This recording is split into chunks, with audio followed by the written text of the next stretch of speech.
Alaskan Bush People fans, don't close Browntown. Honor Amy Brown's dream. Alaskan Bush People's seventh and final season promised to include the biggest shawl, edgy and darkest moments yet in the series about a family roughing it in the wilderness.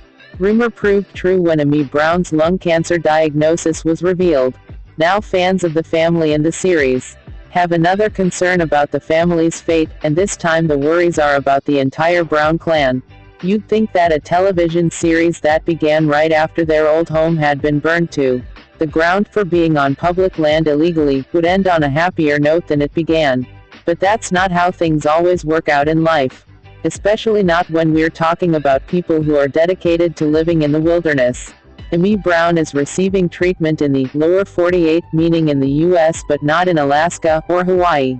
Obviously, with such heavy news in the final season of the series, there's been talk of the Brown family closing down Browntown and rejoining civilization. Billy Brown said as much. And that is the new source of concern among some of the fans.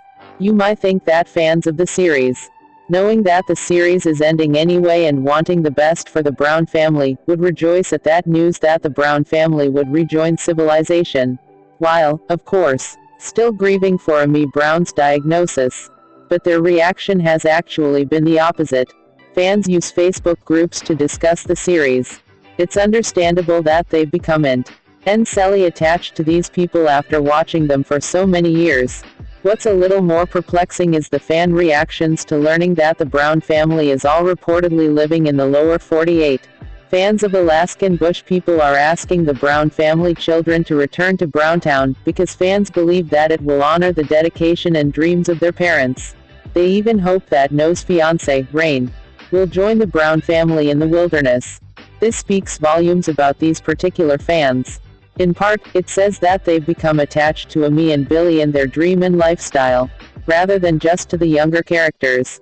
There's arguably a romantic quality to the idea of living in the woods and making it on your own. People love the Hunger Games, after all. But those books and films are pretend. The problem in Alaskan Bush People is that they had kids and raised their children in that way of life. Kind of hard to get a fair start in life when you spend a lot of your childhood in temporary shelters, you know. Regardless, they're now, mostly, adults and reality stars, and they're all starting new chapters in their lives. It's more than a little unsettling. To see so many fans wanting them to not do that. What the Brown family members deserve is to live their own lives. We're sure that they'll all have more opportunities in the future based on their existing fame. Everybody could get a book deal, for starters. Noah and Rain can do their alternative goth thing wherever their lives take them. If this were happening a few years ago, we'd sug as that Bear Brown might get some modeling gigs. Sometimes fans grow too attached to the idea of the show and not the people. If the folks on Naked and Afraid stayed on the show for more than half a decade, fans would probably be upset when it came time for them to put on clothes. Fandom's a weird thing, and endings are always bittersweet. Alaskan Bush People fans, don't close Browntown. Honor Amy Brown's dream. Alaskan Bush People's seventh and final season promised to include the biggest shawl, edgy and darkest